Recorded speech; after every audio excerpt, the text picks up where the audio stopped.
Hi everyone and welcome to my channel, So Sarah Sewed. In today's video, as you can see, I'm joined by my friend on the other side of the world, Theresa, and we're going to talk about our finished standing tall quilts. So if you've been following along, you will know that Theresa and I have been running a quilt along this year. We've been going for a few months now, and this was using the pattern, the Standing Tall Quilt by Cedar Quilt Company. So the last time we caught up, we were pretty far through the project. Where were we up to last time, Theresa? So I think at that point, if I'm not wrong, we were about to start our quilt sandwich. I don't think we'd actually done that part yet. So we'd made like quilt tops, and basically I think that's where we had paused, and we'd shared our quilt tops and quilt tops of other people in the sewing community. So hopefully you guys have seen the previous videos. If not, I'm sure Sarah will link them all up in the corner and down below and all that stuff. But yeah, we had been sharing where we got up to with the tops and talked a little bit about our plans for putting the actual quilt together. And there's been a delay, and I will say that is very much because of myself. I've had problems with my hand, my wrist. The quilting process took way longer than I expected, but better late than never, guys. We are here, we have our quilts, we can share the final quilts and talk a bit more about the process. Exactly. And I think even though it did take longer than we were kind of expecting to in the first place, I still think this is the fastest turnaround I've ever had for a quilt. Still pretty fast, I think. Good. When we decided to do this quilt along, one of the things that we really wanted to do was finish the project completely.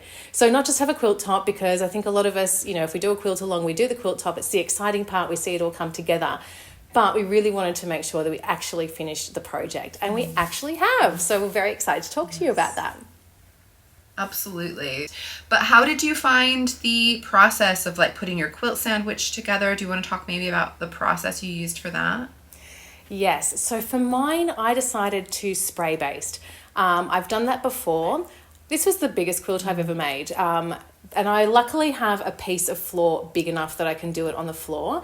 So what I did was I laid out my backing, and for me, the backing I used was a double sheet. So I decided to go, rather than piecing a backing together, I went to to Adair's, which is like a homeware shop here, and I bought a sheet set, and I bought a flannelette sheet set, and I used the top sheet of that set as my backing.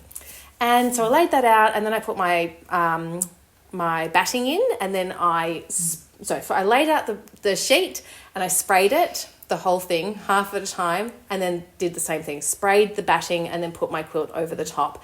And I just used spray. I didn't pin as well. I just used spray. And I think that for me that worked because I pretty much just went straight into the quilting after that. I think at the time I might have been on school holidays. And I had the time, I had like long chunks of time that I could just commit to the project. So I knew just the spray basting would hold it well enough. And I've also used it before and knew well enough that I've found it pretty successful in the past. How about you? I know you were going to use like school glue. How'd that go? So yeah, for my backing, I actually decided to piece some pieces of fabric together because I found a quilting cotton that I absolutely loved, and the colors were so good, and they seemed like they were meant to be with the front of the quilt. But yeah, I had to piece them together. Now, I think we had a conversation about whether or not I was going to try and like pattern match when I was bringing the pieces together, and I did try. That's what I'm going to say. I tried to be really careful and like pin little bit by little bit so that it was all going to match up really beautifully. And sometimes it did, and sometimes it just didn't. And I did at one point like try unpicking a bit and then bringing it back together. And then at some point I was just like, you know what? It's the back of my quilt. And I don't think anybody is going to be looking that closely at the back of my quilt. And if they are, then that's their problem, not mine. And so I can show some examples. I'm just trying to find where it got pieced. I love that I can't even find it. That's a good sign, right? Like, where must did be I very well matched. I'm sure it's not. I think realistically the quilting lines kind of hide. So yeah, I think this is an example of like, where is it on the screen? In the middle here, where it's like, I can't find it on the, it's too good. Can you see it's like a slightly off? I can just see the seam line. That's amazing matching. I mean, good. look, it was a little bumpy, like, you know, here and there. It wasn't like quite. Sometimes it was spot on, sometimes it wasn't, but look, I was really happy with what I managed to do and put that backing together. So I had to put like 3 vertical panels together because I went for like the biggest, like king size, mega size. And so I ended up with huge pieces of fabric that I worked out was definitely not going to be able to go on my floor. I knew I was going to have to somehow work on the table. But yeah, like you said, I wanted to try out the school glue method because I'd seen video footage of somebody using it and it seemed to work really well. And I wanted to do a test though because I didn't want to cover my whole quilt in the glue and then it turned out to be a problem. I will say I have used that quilt glue method for attaching the binding, which I did do on the finished quilt. But when I did it on like the bigger sections, it created quite like a hard, crunchy layer when it all dried. And I put it through the washing machine twice, my little test piece, and it was still crunchy. It was still just a bit crisp. And I thought, you know what? I don't really want to have that on my bed. So I decided to abort that mission. But I did still use that test piece just to test out different stitch patterns on my sewing machine. So I think you just did like straight stitch, didn't you? Yeah, just straight lines. And I think they were slightly bigger. I can't remember. I think, but yeah, just a straight.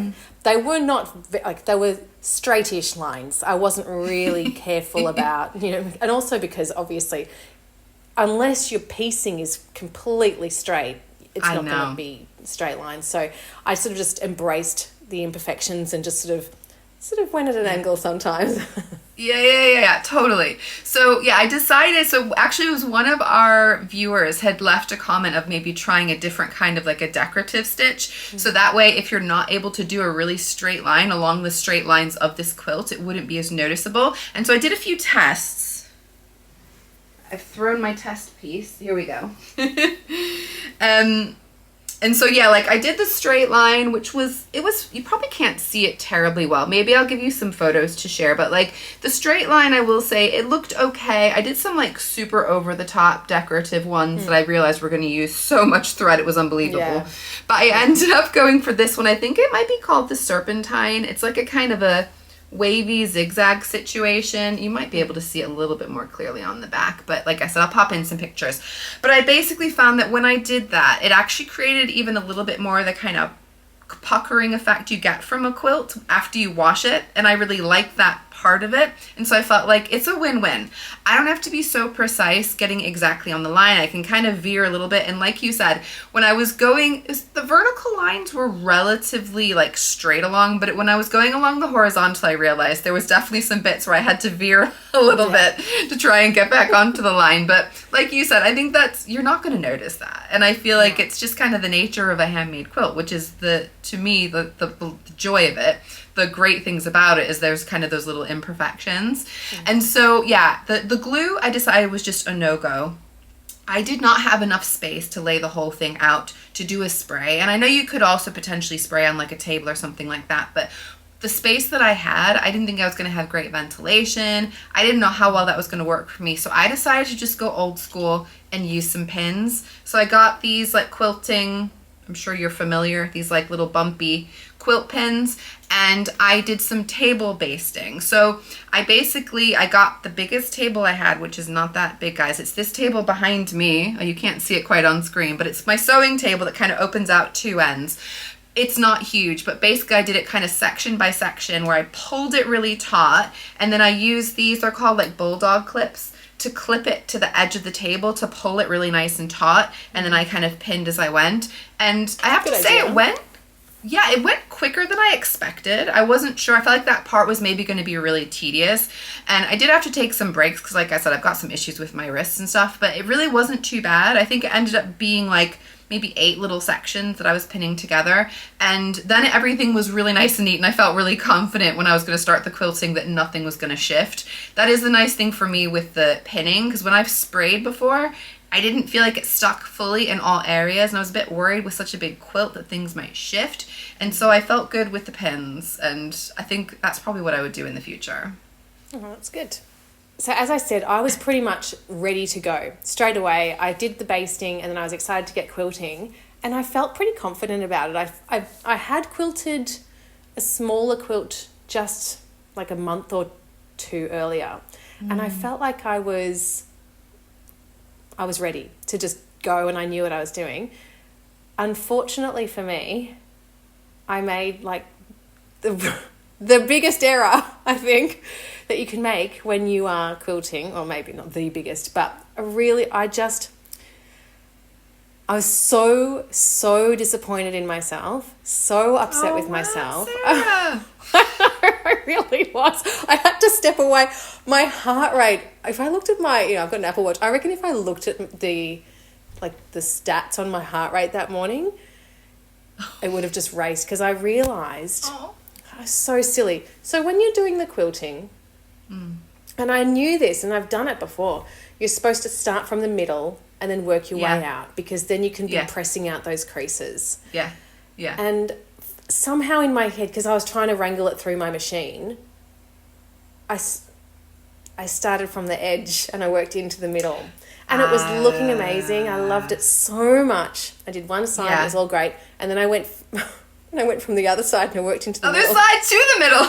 He's like the opposite. So bad. And it was when I just had a few rows to go, because I did mine, I'll show you here. Yeah. Like, so for each of these. You got a lot of rows. Yeah, so I did like 2, I sort of put one down the middle of each of the columns. So Are you holding, is that the side? So that's a corner. Yeah. So there's a lot of rows of stitching. And I was loving the way it was looking. And then I got to sort of towards the middle. I'm like, oh, why is there so much sort of extra fabric here? And that's when I realised my mistake. And I love both ends of it so much. But that middle, there's just this great big... And I was It's funny because just after I'd done it, Helen and Caroline from the Love to Sew podcast, they put out an episode. Was it on quilting? They did a quilting. Yeah, totally. And they talked about this and that the importance of starting in the middle and not wanting a roping effect. And I just felt like it was like... I just directed at you. Yeah. Oh, Sarah, I'm sorry. So I really, it had taken me it takes a long time to do the quilting, and it was actually really physical. I'm sure it was for you as well, and mine was not as big as yours, but it was such a physically demanding task, working with that weight. And I think I saw someone comment on yours. Oh no, I think it was someone commented on it wasn't on yours, it was on Helen's, one of her quilts on Instagram, that they put an extra table on the side to take the weight of the quilt. Yeah. Because it gets so heavy, and I was basically having it over my shoulder. Oh, me too. This is the middle of winter for me, and it was just unbearable. And so when I got to the middle and I saw this roping, I was pretty upset, and I actually considered ripping it all out. No, you cannot. I couldn't face it. You cannot. Yeah, and I sent a message to my sister. I was so upset, and I sent a message to my sister. I just had to sit away from it for a bit, and it was good to just get that perspective of it's not going to change, the beauty of the fabric, and it's not going to change how comfortable it is to sleep in. Absolutely. I'm just trying to focus on that, but it does hurt just a little bit every time I look at that. There's just a great big ropey section in the middle. Yeah. But I think most people wouldn't really see it, and it all goes kind of warped. And I think most people wouldn't come in and see it, but obviously anyone I pointed out to can, but that just doesn't happen how many times is that going to happen anyway? So the thing is, so you sent me a photo, back when that happened, I remember you sent me a photo saying that you were upset that it had happened. You said you'd made a big mistake or something went wrong or whatever it was, and you didn't tell me what had happened. And I looked at the pictures you had of the quilt.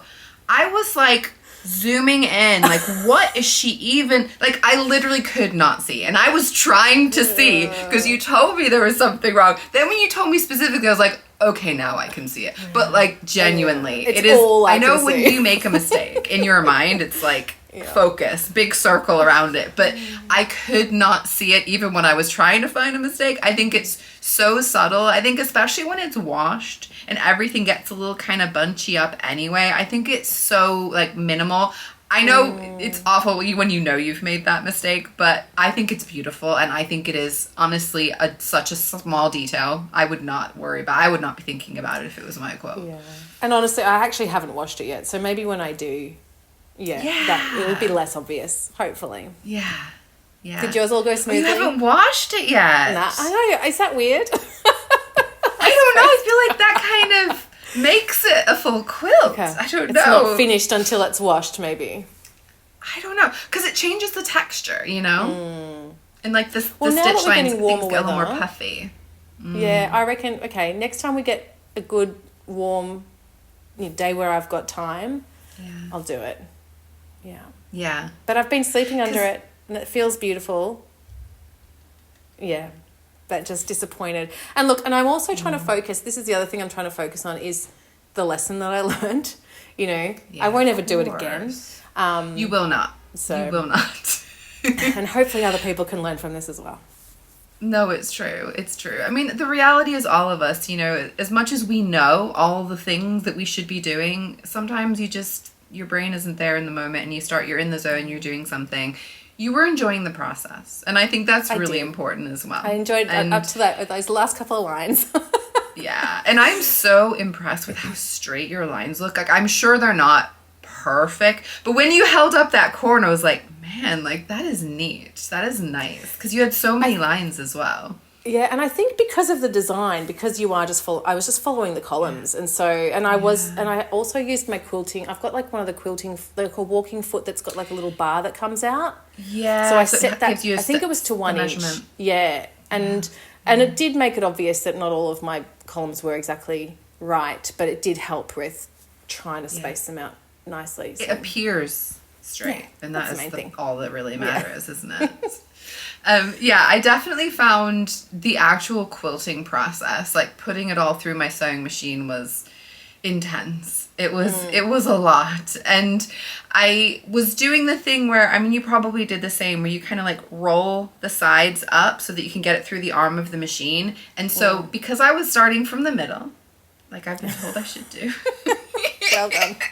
not to like throw shade on you, but I rolled up both ends. It was like this really bizarre little like two burritos with like a little column of like the bit that I was going to be able to sew, and I actually pinned those rolls in place because my quilt's so massive. Like from one end, like the length of it particularly, the width is big, but the length is enormous. I was worried it was going to start unrolling as I was putting the bits together, so I just rolled so that I had like a section of the middle available, and I pinned those sides, and it actually rolled up tight. Like, it was not hard to get it through the arm of the machine. That was not the problem at all. Yeah.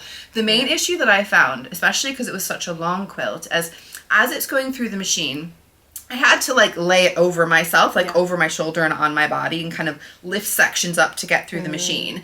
And then if a section was, say, like caught on the edge of the table, it would start to do really tight stitches. And I was like, oh, okay. I gotta hoik it up so that it's like flat as it's going through. And then as it's going through, if it started to bunch up behind the machine, then it would start doing these little tiny stitches as well. And I was like, The thing I will say, you are not quilting your quilt until you're quilting your quilt. I did all my tests, and I thought, yeah, I know what I'm doing. I get how this is going to work. But until it's the actual quilt, it's not going to behave in the same way because it's bigger than my little tiny scrap.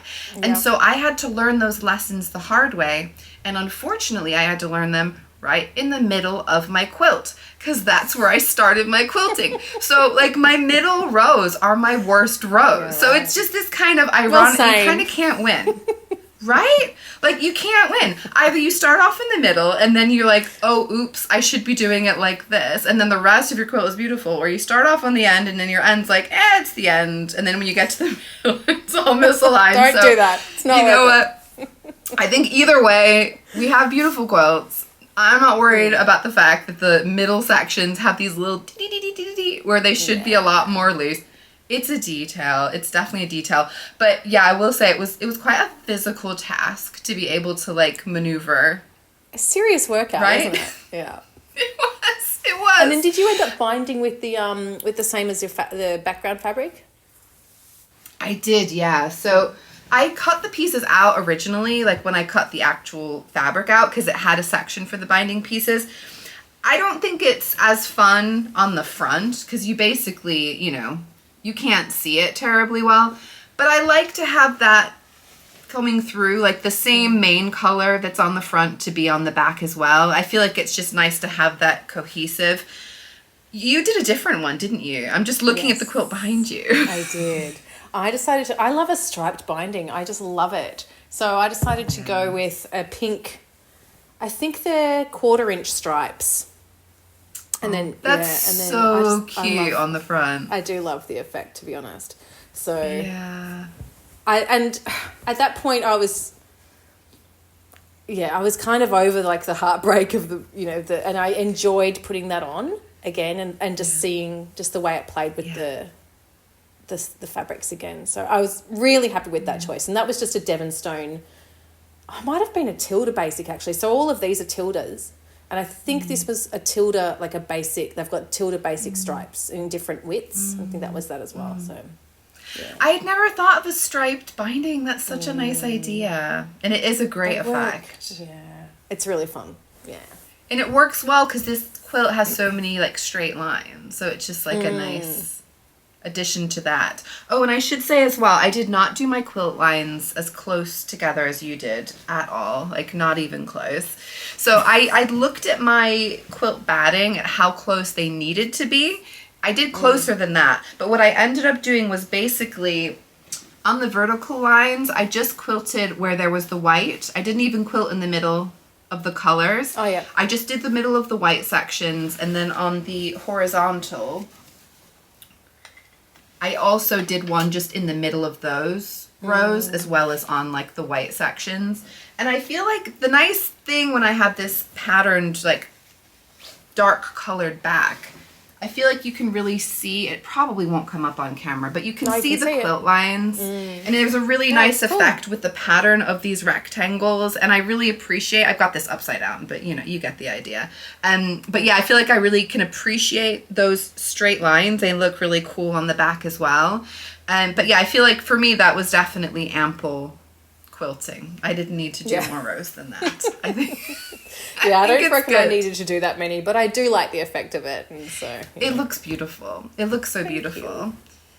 One thing I will say as well, I know. I mean, there's a huge task for us, right? I think anyone making a quilt knows how big of a project that is. But yeah, I was gonna say as far as like washing it, because like I said, for me, I feel like when it is washed, that's when it kind of becomes a quilt to me. It like takes on the look and the life of a quilt. Although I will say, when I finished all the quilting, even before I put the binding on, I took all my pins out, because obviously I got to take the pins out, and then I just, to be fair, I was also feeling a little bit just like wiped out of the process. I laid down on the living room floor and just like laid the quilt over myself. With like these overhanging sections, because I hadn't trimmed it down yet or anything. And my husband came in, he's like, so did you finish your quilt then?